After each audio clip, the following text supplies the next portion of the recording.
अगर आज आपने स्पेन, अल अंदलुस और आधुनिक यूरोप के संकट को गहराई से समझ लिया तो आप भारत के भविष्य और आज की जियोपॉलिटिक्स को बहुत साफ तौर पर समझ पाएंगे।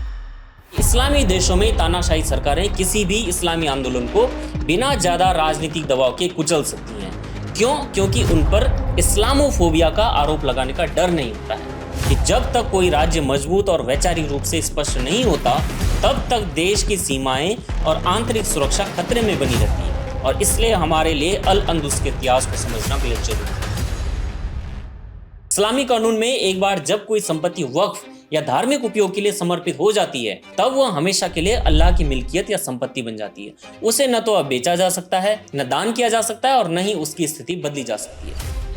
इस्लाम का यही नियम केवल प्रॉपर्टीज पर नहीं बल्कि जियोग्राफिकल एरिया पर भी लागू होता है। स्पेन वही देश है जिसने सदियों तक खून खराबा और रिकॉन्क्विस्टा जैसी लड़ाइयां लड़कर अपनी जमीन वापस मुस्लिमों से हासिल की थी।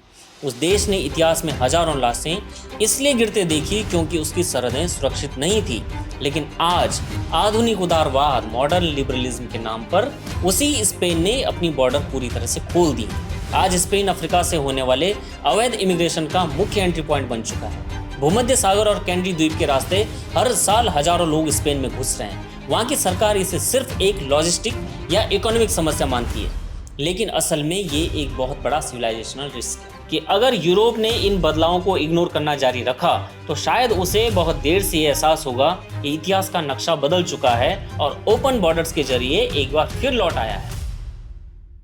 कहते ना बेटा, मेरा राम किसी की मस्जिद तोड़ के ऐसे मंदिर में नहीं बस सकता। ये बयान आम आदमी पार्टी के नेता अरविंद केजरीवाल ने राम मंदिर को लेकर के दिया था। वही राम मंदिर जिसे हिंदुओं ने 500 साल की लंबी लड़ाई के बाद वापस हासिल किया और सदियों के ऐतिहासिक अन्याय पर हमेशा के लिए पूर्ण विराम लगा दिया। लेकिन क्या अरविंद केजरीवाल के इस बयान का सिर्फ इतना ही मतलब निकलता है? क्या राम मंदिर की ये पूरी गाथा सिर्फ एक ढांचे के निर्माण की लड़ाई भर थी? नमस्कार, मैं आशीष, आप देख रहे हैं ऑफ इंडिया। जिस चीज की रक्षा तुम एक पुरुष की तरह नहीं कर सके उसके लिए एक स्त्री की तरह भी मत रो।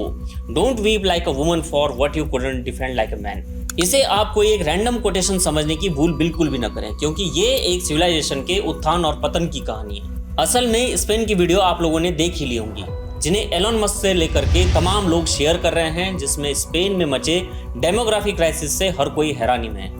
स्पेन का इतिहास इसी दर्दनाक कोटेशन का गवाह है, जहां अनगिनत लाशें इसलिए गिरी क्योंकि वहां के हुक्मरान अपनी सरहदों की हिफाजत नहीं कर पाए। और अगर आज आपने स्पेन, अल अंदलुस और आधुनिक यूरोप के संकट को गहराई से समझ लिया तो आप भारत के भविष्य और आज की जियोपॉलिटिक्स को बहुत साफ तौर पर समझ पाएंगे।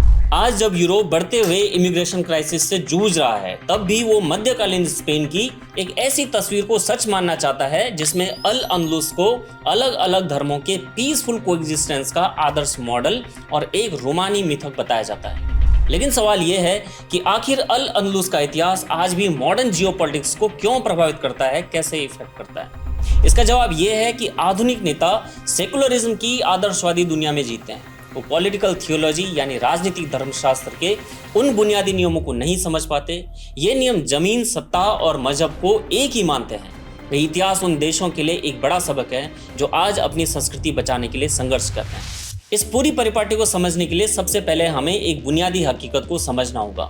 वो हकीकत यह है कि पश्चिमी देशों में मुसलमानों को कट्टरपंथी बनाना कई इस्लामी देशों की तुलना में कहीं अधिक आसान माना जाता है। और इसका कारण है कि इस्लामी देशों में तानाशाही सरकारें किसी भी इस्लामी आंदोलन को बिना ज्यादा राजनीतिक दबाव के कुचल सकती हैं। क्यों? क्योंकि उन पर इस्लामोफोबिया का आरोप लगाने का डर नहीं होता है। इतिहास इस बात के बड़े उदाहरणों से भरा पड़ा है कि कैसे मजबूत और नेशन सेंट्रिक इस्लामी लीडर्स ने इस्लाम को राजनीति दायरों से बाहर रखा या फिर उस भावना को कंट्रोल कर पाने में वो सक्सेसफुल रहे। तुर्की में मुस्तफा कमाल अतातुर्क को ही देख लीजिए। उसने खिलाफत को खत्म करके एक सेकुलर और नेशनलिस्ट मॉडल खड़ा किया, जहां स्टेट ने इस्लाम को पूरी तरह से अपने नियंत्रण में रखा।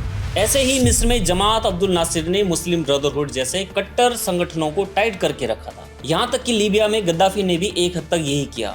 उसने इस्लाम को ग्लोबल उम्मा के कॉन्सेप्ट से निकाल करके पॉलिटिकल नेशनलिज्म के दायरे में समेट दिया ताकि देश की सत्ता और सरहदें सुरक्षित रहें। लेकिन वेस्टर्न कंट्रीज में कंडीशन एकदम उलट है, एकदम अलग है। वहाँ फ्रीडम ऑफ रिलीजन का लाभ कट्टरपंथी विचारधाराएं भी उठाती हैं। जब तक कोई बड़ा आतंकी हमला नहीं हो जाता है वहाँ की सरकारें और सुरक्षा एजेंसियों के लिए तुरंत एक्शन लेना बहुत मुश्किल होता है। यानी मुस्लिम आबादी वाले देश अपनी इंटरनल सिक्योरिटी के लिए इस्लाम को राजनीति से पूरी सख्ती से अलग रखते हैं या दबा देते हैं, जबकि पश्चिमी होशियार देश अपनी लिबरल पॉलिसीज के चलते खुद के लिए एक बड़ा संकट पैदा कर रहे हैं। और ऐसा क्यों होता है? क्योंकि शुरुआती आइडियोलॉजिकल फेज में ऐसी एक्टिविटीज अक्सर धार्मिक स्वतंत्रता की आड़ में चलती रहती हैं, और जो लोग इसका विरोध करते हैं उन्हें कई बार इस्लामोफोबिक कह करके खारिज कर दिया जाता है। ये उदाहरण वीडियो की शुरुआत में ही मैं इसलिए बता रहा हूं क्योंकि आपको ये समझने में आसानी रहे कि जब तक कोई राज्य मजबूत और वैचारिक रूप से स्पष्ट नहीं होता, तब तक देश की सीमाएं और आंतरिक सुरक्षा खतरे में बनी रहती है। और इसलिए हमारे लिए अल अंदलुस के इतिहास को समझना बेहद जरूरी है। सबसे पहले हमें यह समझना होगा कि आखिर अल अंदलुस है क्या। आज का स्पेन और पुर्तगाल वाला इलाका इबेरियन प्रायद्वीप कभी मध्यकाल में मुस्लिमों के अधीन आया था, जिसे इतिहास में अल अंदलुस नाम दिया गया। इतिहास की कई किताबें, डिजिटल मैगजीन और विश्वविद्यालयों के पाठ्यक्रम हमें बताते हैं कि मुस्लिम शासन के दौरान स्पेन यानी अल अंदलुस अलग अलग धर्मों के बीच शांति और सौहार्द का एक लॉस्ट पैराडाइज था। हमें ये कहानियां सुनाई जाती हैं कि उस समय मुसलमान, ईसाई और यहूदी मिलजुल करके रहते थे। ये एक ऐसा बहुसांस्कृतिक समाज या मल्टीकल्चरल सोसाइटी थी जहां साइंस, पोएट्री और शानदार आर्किटेक्चर ने बहुत ज्यादा उपलब्धियां हासिल की। कोर्डोबा की मशहूर मेहराब और ग्रेनाडा के भव्य महल अक्सर इसी सो कॉल्ड गोल्डन एज के प्रमाण के रूप में दिखाए जाते हैं, जहां धार्मिक स्वतंत्रता और आपसी सद्भाव का माहौल था। लेकिन ये कहानी पूरी सच्चाई बयान नहीं करती है।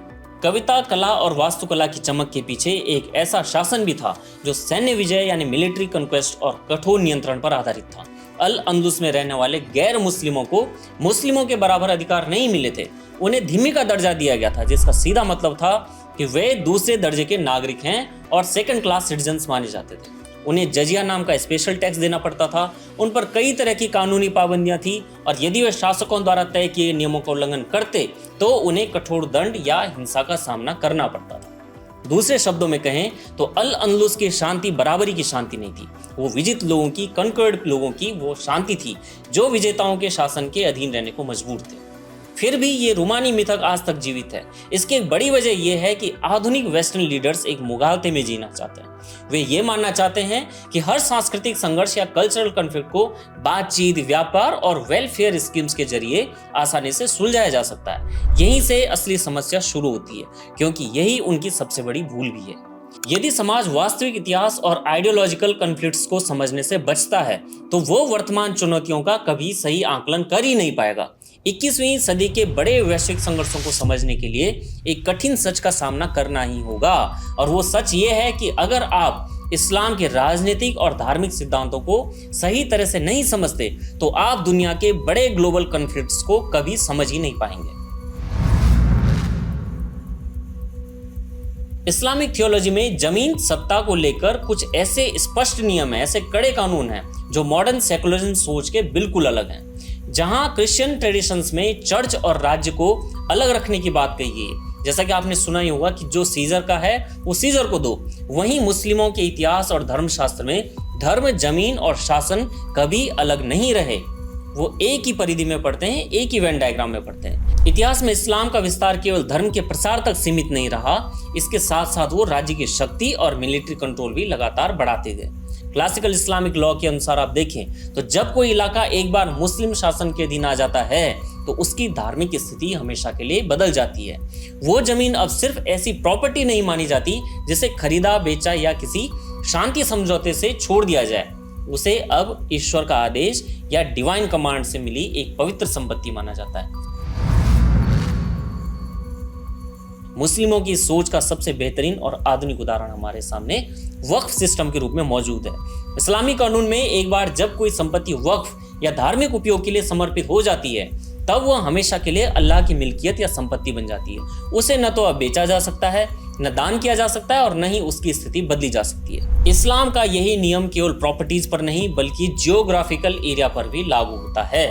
इस्लामी नजरिए से जिन इलाकों पर ऐतिहासिक विजय प्राप्त हुई है वे हमेशा के लिए उसी व्यवस्था का हिस्सा बन जाते हैं। एक बार कोई इलाका जमीन का हिस्सा या इस्लामिक डोमेन अगर हाथ से निकल भी जाए तो उसे केवल युद्ध हारने का नॉर्मल रिजल्ट नहीं माना जाता है। इसे एक ऐसी कंडीशन मान लिया जाता है जिसे भविष्य में आने वाले समय में फिर से बदला जाना चाहिए। आवश्यक रूप से। यही लॉजिक इस बात को भी एक्सप्लेन करता है कि अरब इजराइल संघर्ष का मूल प्रश्न क्या है। इजराइल असल में वह भूमि है जिसने इस सिद्धांत के आगे झुकने से इनकार कर दिया है।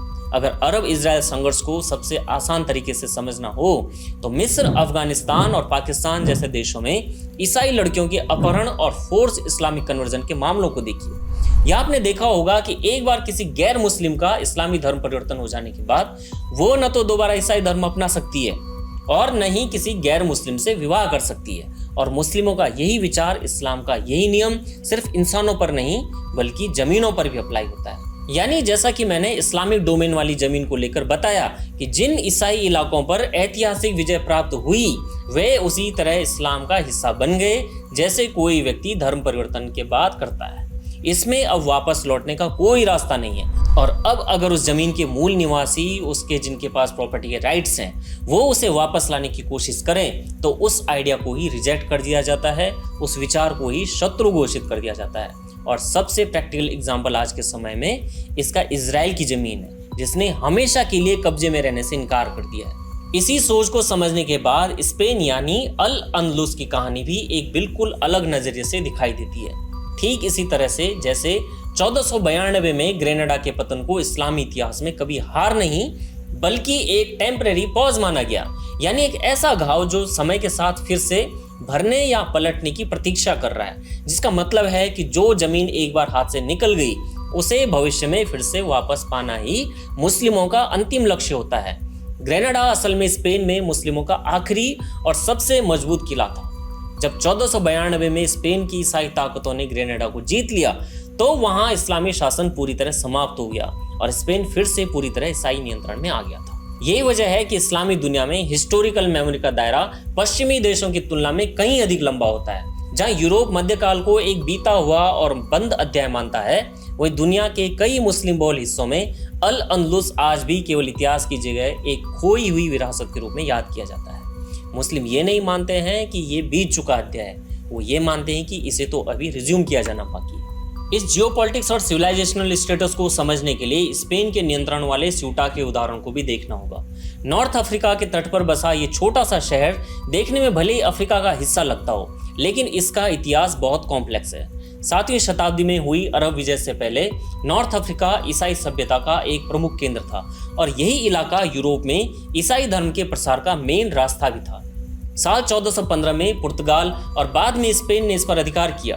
इसका मकसद केवल नया ज्योग्राफिकल एरिया हासिल करना नहीं था, बल्कि इसका मकसद था उस सामरिक समुद्री रास्ते को नियंत्रित करना जिसका इस्तेमाल कभी मुस्लिम सेनाओं ने आइबेरियन प्रायद्वीप में घुसने के लिए किया था। बाद में स्पेन के कंट्रोल में आया और साल 1694 से 1727 तक चले 33 साल लंबे मोरक्को के घेराव के बावजूद स्पेन के पास सुरक्षित बना रहा। मोरक्कन सेज की घटना की मैं बात कर रहा हूँ। आज स्यूटा की डेमोग्राफी मिक्स है और वहां लगभग आधी आबादी मुस्लिम है। मोरक्को इस पर भौगोलिक अधिकार का दावा करता है क्योंकि ये अफ्रीकी महाद्वीप पर स्थित है, लेकिन यदि पिछले 2100 सालों के इतिहास को देखा जाए तो स्यूटा का संबंध यूरोप से कहीं अधिक लंबा रहा है और ये कभी भी मॉडर्न मोरक्कन किंगडम का हिस्सा नहीं रहा। ये एग्जाम्पल साबित करता है कि मॉडर्न पॉलिटिकल मैप हमेशा पूरी कहानी नहीं कहते हैं। किसी भी क्षेत्र की असली पहचान केवल उसके ज्योग्राफी से नहीं बल्कि उसके लंबे ऐतिहासिक और सभ्यतागत विकास से तय होती है। जब किसी साम्राज्य की ऐसी कोई जमीन या भूगोल हाथ से निकल जाता है तो उसे सिर्फ युद्ध हारने का परिणाम न मानकर एक ऐसा नुकसान माना जाता है जिसे भविष्य में किसी ना किसी दिन ठीक या रिस्टोर किया जाना चाहिए। यही कारण भी है कि दुनिया भर में करोड़ों लोग उन इलाकों को जो कभी इस्लामी शासन का हिस्सा रहे थे आज भी एक अधूरे घाव की तरह देखते हैं। और यही कारण है कि आज स्पेन खुद एक बहुत बड़े संकट के मुहाने पे खड़ा है। इसलिए मैंने कहा था कि 1492 में ग्रेनाडा का पतन, फॉल ऑफ ग्रेनाडा, और वहां से मुस्लिमों की सत्ता का खत्म होना मुस्लिमों के लिए इतिहास का पूर्ण विराम न होकर के एक ऐसी लंबी कहानी में आया सिर्फ एक टेम्पररी पॉज है जो कहानी अभी पूरी होनी बाकी है। और जब इतिहास की ये अधूरी कहानियां, ये स्मृतियां वर्तमान की ओपन बॉर्डर और बदलती डेमोग्राफी से मिलती हैं तो स्पेन जैसे देशों के सामने एक बहुत बड़ा जियोपॉलिटिकल क्राइसिस खड़ा हो जाता है। अल अंदलुस की मेमोरी दुनिया भर के कई मुसलमानों के लिए आज भी बहुत इंपॉर्टेंट है। ये एक तरफ उनके इतिहास के गौरवशाली दौर के प्रतीक के रूप में है तो दूसरी तरफ उस गहरे अपमान और ह्यूमिलेशन की याद भी जब रिकनक्विस्टा के दौर में ईसाई सेनाओं ने वो इलाका वापस ले लिया था मुस्लिमों से। और यही कारण है कि आज स्पेन खुद को एक बहुत बड़े संकट में खड़ा पाता है। स्पेन वही देश है जिसने सदियों तक खून खराबा और रिकनक्विस्टा जैसी लड़ाइयां लड़कर अपनी जमीन वापस मुस्लिमों से हासिल की थी। उस देश ने इतिहास में हजारों लाशें इसलिए गिरते देखी क्योंकि उसकी सरहदें सुरक्षित नहीं थी। लेकिन आज आधुनिक उदारवाद, मॉडर्न लिबरलिज्म के नाम पर उसी स्पेन ने अपनी बॉर्डर पूरी तरह से खोल दी है। उसी टाइम में लिबरल डेमोक्रेसी और ओपन बॉर्डर के ख्याल वाले देश ये ध्यान में नहीं रखना चाहते कि खुली सीमाओं से घुसने वाले ये लोग उस देश की मॉडर्निटी अपनाने नहीं आते हैं, बल्कि वो इसलिए आ रहे हैं क्योंकि उनको लगता है कि इन्हें वो इस्लामिक जमीन वापस चाहिए। मुस्लिमों में स्पेन को वापस हासिल करने की तड़प इस कारण है क्योंकि जिस जमीन पर कभी इस्लामी कानून लागू हो चुका हो उसे हमेशा के लिए पवित्र माना जाता है, अल्लाह की मिल्कियत माना जाता है। इसीलिए आइबेरियन प्रायद्वीप का खो जाना आज भी इस्लामी जगत में एक गहरी पीड़ा माना जाता है, गहरा सदमा माना जाता है। यही हमें उस वास्तविकता तक ले जाता है जिसे कई राजनेता खुलकर कहने से बचते हैं कि मुसलमान हमेशा अल अंदलुस को दोबारा हासिल करने की कोशिश करेंगे और किसी जमीन को वापस लेने का मतलब हर बार तलवार लेकर के सेना का हमला या मिलिट्री इन्वेजन नहीं होता है। तरीके समय और परिस्थितियों के हिसाब से बदल जाते हैं। जब सैन्य हमला संभव नहीं होता है तब बढ़ती आबादी, बड़े पैमाने पर मास माइग्रेशन, मजबूत धार्मिक या कल्चरल आइडेंटिटी और हाई बर्थ रेट को सिविलाइजेशनल चेंज के सबसे ताकतवर हथियारों में माना जाता है। आज स्पेन अफ्रीका से होने वाले अवैध इमिग्रेशन का मुख्य एंट्री पॉइंट बन चुका है। भूमध्य सागर और कैनरी द्वीप के रास्ते हर साल हजारों लोग स्पेन में घुस रहे हैं। वहां की सरकार इसे सिर्फ एक लॉजिस्टिक या इकोनॉमिक समस्या मानती है, लेकिन असल में ये एक बहुत बड़ा सिविलाइजेशनल रिस्क है। इन देशों में घुसने का जो मौका मिला है मुस्लिमों को और उससे संकट जो पैदा हो रहा है उसको अभी भी पश्चिमी देश एक एडमिन क्राइसिस के रूप में देख रहे हैं, जबकि घुसने वाले मुस्लिमों के लिए ये सीधे तौर पर डेमोग्राफी चेंज और लैंड को हथियाने का एक मौका है और उन्हें अपने कंसेप्ट और कोई संदेह नहीं है। जहां जहां नए कम्युनिटी सेंटर्स या ऐसे मोहल्ले बनते हैं जहां ट्रेडिशनल रूल्स जड़ें जमाने लगती हैं, वहां पारंपरिक सोच रखने वाले लोग इसे पुराने इतिहास को फिर से स्थापित करने की दिशा में एक कदम मानते हैं। अभी भी एक कमाल की बात देखिए, जब इन बातों को रखा जाता है तब वेस्टर्न लीडर्स इन कंसर्न्स को अतिरंजन या अलार्मिस्ट कह करके खारिज कर देते हैं या रेडिकल आइडियाज कहते हैं इनको।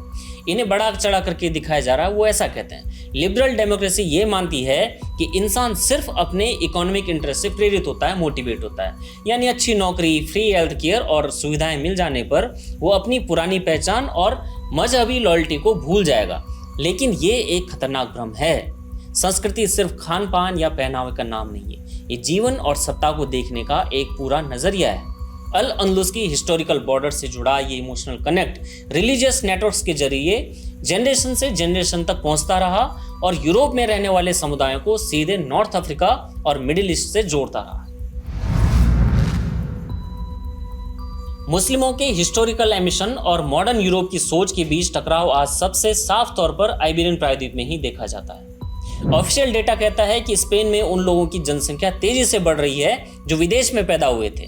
आज लगभग 1 करोड़ लोग ऐसे हैं जिनका जन्म स्पेन से बाहर हुआ था। इनमें बड़ी संख्या नॉर्थ अफ्रीका और वेस्ट अफ्रीका से आने वाले लोगों की है। इसके पीछे इकोनॉमिक प्रेशर और पहले से बने हुए माइग्रेशन रूट्स प्रमुख वजह माने जाते हैं और अवैध इमिग्रेशन का सबसे बड़ा रास्ता आज यही स्पेन बना हुआ है। जैसे मैंने बताया, मेडिटेरियन सी का समुद्री रास्ता और कैनरी द्वीप तक जाने वाला अटलांटिक रूट अब लगातार इस्तेमाल होने वाले माइग्रेशन रूट्स बन चुके हैं।